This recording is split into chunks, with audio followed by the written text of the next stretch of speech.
Hello! Donc, on continue l'étude de comment intégrer le quotient de deux polynômes, donc la division de deux polynômes, à fraction partielle. Ici, qu'est-ce qu'on a? On a en fait, c'est vous autres qui êtes au Mont-Royal, en train de faire des maths. Puis là, vous avez justement un gros problème de fraction partielle à faire, une intégrale.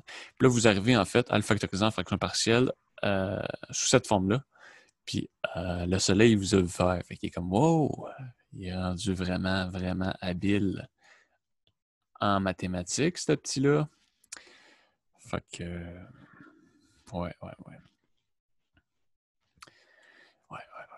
OK. Fait que quand on a. Là, on a vu comment faire qu'on a tous des facteurs différents au dénominateur. Mettons x fois x moins 1 fois x plus 1 fois blablabla.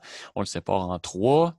Mettons, on a quelque chose là-dessus. C'est A sur X plus B sur X moins 1 plus C sur X plus 1, puis on résout.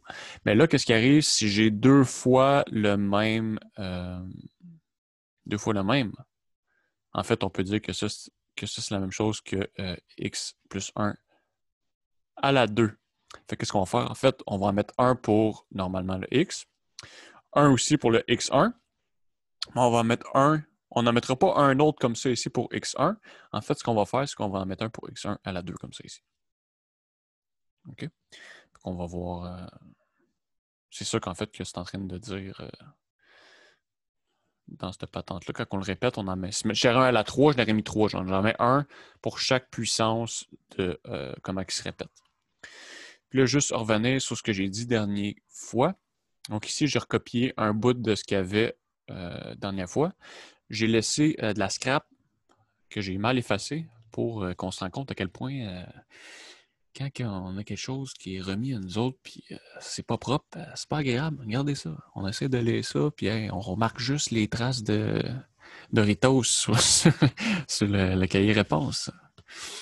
Fait que bref, ce que j'ai dit, c'est ça. On a un polynôme, puis quand on veut le décomposer en fraction partielle, ça veut dire qu'on se ramasse avec un autre. On a un quotient de polynôme ici. Décomposition fraction partielle, ça veut dire qu'on se ramasse avec un polynôme plus certaines sommes de. Ici, j'avais dit, je pense, polynôme irréductible sur un polynôme de degré plus petit. Mais en fait, ce qui se passe, c'est un polynôme ici. Ici, c'est une puissance d'un polynôme irréductible. Donc, on peut avoir ça ici, à la 3, mettons. Puis en haut, c'est un polynôme qui est de degré plus petit que ce qu'on a en bas. Fait qu'ici, ça n'aurait pas le choix d'être. Ben, là, c'est un à la 3, là, mais. C'est un polynôme qui est de degré plus petit que, en fait, le polynôme qu'on a dans la parenthèse. Fait que ça va être un A, un nombre. Mais je pense que j'avais écrit ça, j'ai écrit ça en fait, parce que je l'ai copié-collé, mais j'avais pas dit que ça pouvait être une puissance. Fait qu'on peut avoir des polynômes irréductibles, des puissances. Là. On peut avoir ça dans la somme ici. C'est un petit détail. OK. Excellent. Donc ici, on commence. Donc un problème de même, quand on a une fraction, ça se pourrait qu'on puisse faire tout de suite une substitution en prenant U, c'est égal au dénominateur, puis là, DU, ça sortirait, mais c'est très rare que ça fonctionne. OK. Fait qu'ici, qu'est-ce qu'on fait? On remarque, premièrement, qu'il faut remarquer, il faut voir est-ce que le degré du numérateur en haut est plus petit que celui en bas. Donc en bas, c'est de degré, la plus grande puissance de x, c'est 3. Puis en haut, la plus grande puissance de x, c'est 2. Fait que c'est degré 3 en bas, puis degré 2 en haut. Degré 2, c'est plus petit strictement que degré 3, donc on est correct. Là, ce qu'on fait après ça, on décompose le truc en bas en facteurs de polynôme irréductible. Fait qu'on va juste prendre le polynôme en bas, puis on va mettre ça en produit de facteurs de degré 1 puis de facteurs de degré 2 irréductibles. Qu'est-ce qu'on fait? Premièrement, dans la première partie, je vais mettre un x à la 2 en évidence dans les deux premiers termes. Là, je me ramasse avec ça ici. Puis là, pour faire une double mise en évidence, en fait, je vais mettre moins 1 en évidence ici.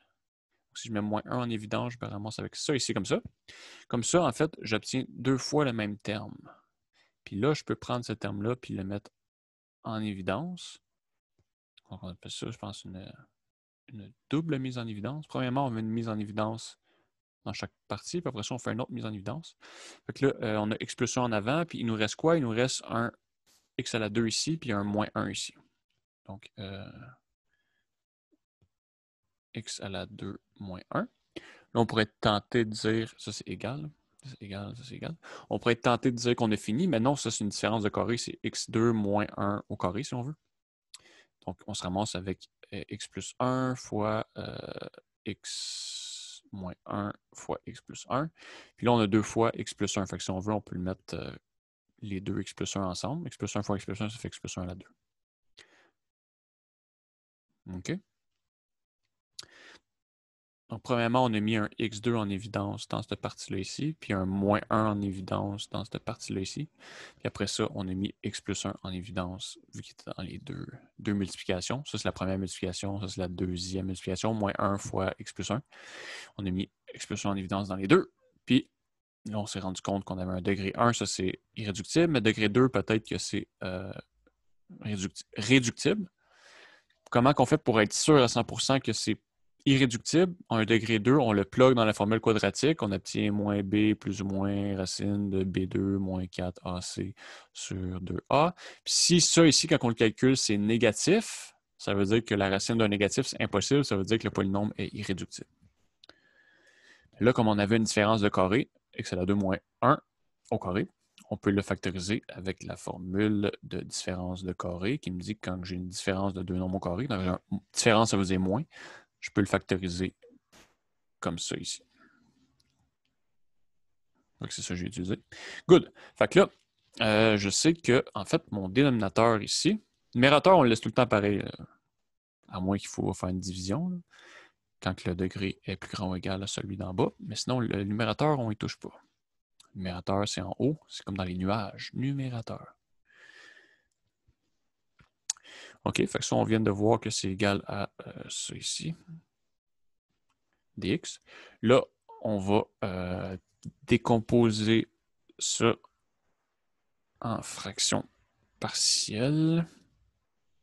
X moins 1, x plus 1 au carré. Donc, là, on met un A pour le degré 1. On met un B aussi pour le degré 2. Je vois que l'alphabet A, B, C. Si on aurait appelé, on irait A, B, C, D, E, F, G jusqu'à temps qu'on n'ait plus de lettres. Là. Et qu'on n'ait plus de lettres, mais on utilise d'autres symboles grecs. Bon. On ne se rendra pas là. C, puis on en met un pour le au carré aussi. Comme ça. Fait qu'on va avoir un terme comme ça ici. Dans le fond, ici, c'est comme si on avait trois termes. X plus 1, x plus 1 fois x plus 1. Il faut avoir trois termes ici aussi. Okay. C'est juste que ça sera pas. On ne mettra pas un terme A ici pour lui, B ici pour lui, puis lui ici pour lui. On a vraiment un terme C pour. On a un terme pour chaque puissance, mais c'est pas A sur x moins 1 plus B sur x plus 1 plus C sur x plus 1. Lui ici est à la 2. Donc, c'est la façon de procéder. C'est comme ça. Fait que ça, je vais l'enlever. Good. Fait que là, on met tout sur le dénominateur commun.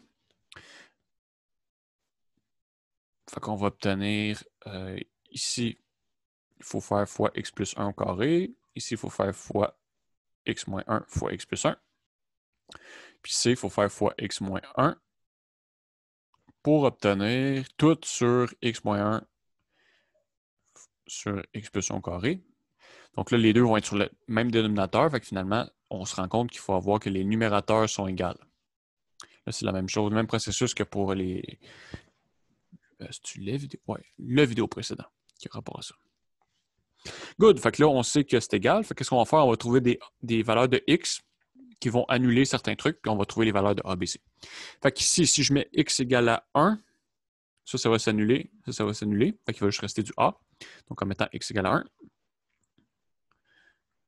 je vais juste les enlever pour... Ah non, on va laisser là. X égale à 1. Donc, à gauche, si je remplace x par 1, j'obtiens 2 fois 1 plus 3 fois 1 plus 7. Puis à droite, j'obtiens a fois 1 plus 1, 2. 2 au carré. Fait que finalement, j'obtiens 12 égale à 4a. En divisant par 4, j'obtiens a égale à 3. OK.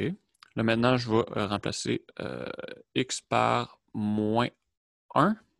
Ça va s'annuler. Ça va s'annuler. Il va juste me rester du c. Remplacer par moins 1. 2 fois moins 1 au carré. Moins 1 au carré, ça fait 1. Donc, 2 fois 1, 2. Plus 3 fois moins 1, ben, ça fait moins 3. Donc là, je remplace vraiment toutes les x ici par moins 1. Puis après ça, je remplace toutes les x ici par moins 1. Là, il y en a qui s'annulent, fait que je n'ai pas besoin de les écrire. Ceux que j'ai écrits en vert vont s'annuler. OK. 2 moins 3 plus 7. Puis à droite, il reste juste c fois moins 1, donc moins 2. Donc finalement, je me ramasse avec 6 égale moins 2c. Donc en divisant par moins 2, c égale moins 3. Good. Puis là, si je veux trouver mon b maintenant, mais là, mon b, si je mets x égale à moins 1 ici, ça va s'annuler. Mais b aussi s'annule. Si je mets x égale à 1 ici, ça va s'annuler. Mais lui aussi s'annule. Fait qu'il n'y a pas de nombre qui annule A et C, puis qui annule pas B. Fait que qu'est-ce que je vais faire? Je vais juste prendre un nombre qui est facile à calculer. Comme mettons x égale 0, c'est facile à calculer ça en général, parce que la partie à gauche, toutes les x vont s'en aller, il va juste rester 7. Puis la partie à droite, ça va être facile à faire. Donc, je remplace ça. X égale 0. Donc, à gauche, 2 fois 0 au carré plus 3 fois 0 plus 7, il reste 7. Puis à droite, ben là, il va s'en faire A fois 0 plus 1 au carré. Donc, il reste juste A fois 1. Plus B fois... Ben, attends, je peux l'écrire. Peut-être que c'est plus simple de le voir.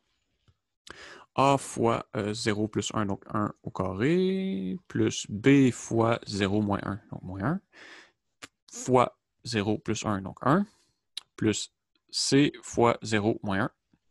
Donc finalement, on se ramasse avec 7 égale A moins B moins C. Puis là, en fait, nos valeurs, on les a ici. A, on l'a ici. Puis C, on l'a ici. Fait qu'on les remplace. Donc, 7 égale à 3 moins B moins 3, donc plus 3. Fait que là, on se ramasse avec 7 égale à 6 moins B. On fait moins 6 chaque bord. Puis on fait fois moins 1 chaque bord. Donc, B égale à moins 1. Good, fait que là, on a toutes nos valeurs. Fait que là, qu'est-ce qu'on fait? On va prendre l'intégrale ici. On va la mettre dans un portail multidimensionnel qui part de là puis qui s'ouvre ici. Puis on se ramasse avec quoi? Non. C'était super beau. Puis là, ça... Bon. Donc, le portail multidimensionnel, ça me dit que c'est égal. Donc, qu'est-ce que ça veut dire un portail multidimensionnel? Ça veut dire que ça ici, c'est égal à... Puis au lieu de continuer ici, je rentre dans le portail multidimensionnel, puis j'apparais ici. Fait que ça, on continue ici. C'est égal à... Là, je le split. A, c'est 3. Donc là, ça devient ça ici. C'est ça qu'on avait dans l'intégrale. Ça devient ce qu'on a à gauche, à droite, en remplaçant A par 3, C par moins 3, puis B par moins 1. Donc A, ça devient... attends, on va mettre comme ça. Comme ça. A, ça devient 3. B, ça devient moins 1. Puis C, ça devient moins 3. dx. OK. Là, ces parties-là ici, les deux premières parties, là, il faudrait faire une substitution U égale à... Il faudrait séparer en 3, faire une substitution U égale à x moins 1, U égale à x plus 1, puis U égale à x plus 1 aussi ici. Puis on obtient... regarde. Je vais, pour une fois dans ma vie, au moins l'écrire.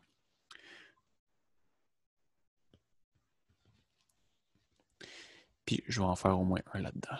Okay. Donc c'est ça, il faut faire 3 substitutions différentes, si on veut. Dx. Première, ce serait U égale à x sur 1, x moins 1. On obtient 3 ln de valeur absolue de x moins 1. Deuxième, ce serait U égale à x plus 1. On obtient ln de x plus 1. Puis lui ici, là, ce ne serait pas à m'en faire. Lui, je vais le faire. Tiens, lui, on va le faire. Juste cette partie-là ici. Si je pose U, c'est x plus 1. du, c'est dx. Donc, ça devient moins 3 l'intégrale de... Donc là, je vais essayer de l'écrire pour faire mon show-off. 3 sur x plus 1 plus c. Puis là, maintenant que j'ai fait ça, on va le trouver. On poserait u, c'est la substitution. Donc là, ça devient u au carré sur 1 du. Ça, c'est égal à moins 3 intégrale de u à la moins 2 du, qui est égal à moins 3 u à la moins 1 sur moins 1. Les moins s'annulent, fait qu'il me reste 3 sur u. Puis u, c'est x plus 1, donc c'est 3x plus 1, comme ça ici. Ça, c'est juste pour cette petite intégrale-là. Pour les deux autres, ici, il faudrait faire, encore une fois, la substitution u égale à x plus 1 ici, puis ici, il faudrait faire u égale à x moins 1. Quand je dis faudrait faire, c'est que on peut faire ça si on veut, mais on peut m'écrire la réponse directement aussi, vu que c'est des substitutions relativement simples à faire. OK, fait que ça serait ma réponse. Là, il y a juste à m'assurer que c'est la bonne réponse pour pas que j'aille tout à refaire cette vidéo-là ou pour pas que vous ayez mélangé complètement. Puis là, il faut que je me rende compte que où ce numéro-là? Là, je sais pas, s'il vous plaît. On va l'avoir tous ensemble. On est une équipe. 3. Je suis en train de dire n'importe quoi. Excellent. Fait que c'est la bonne réponse. Good. Fait que prochain coup, on va voir quand on a des facteurs de degré 2. Comment qu'on fait? Il faut que tu enlèves le F11 puis tu fais stop. Salut. Au revoir. C'est awkward comment j'arrête mes vidéos. Hein. Awkward en français, on dit ça comment?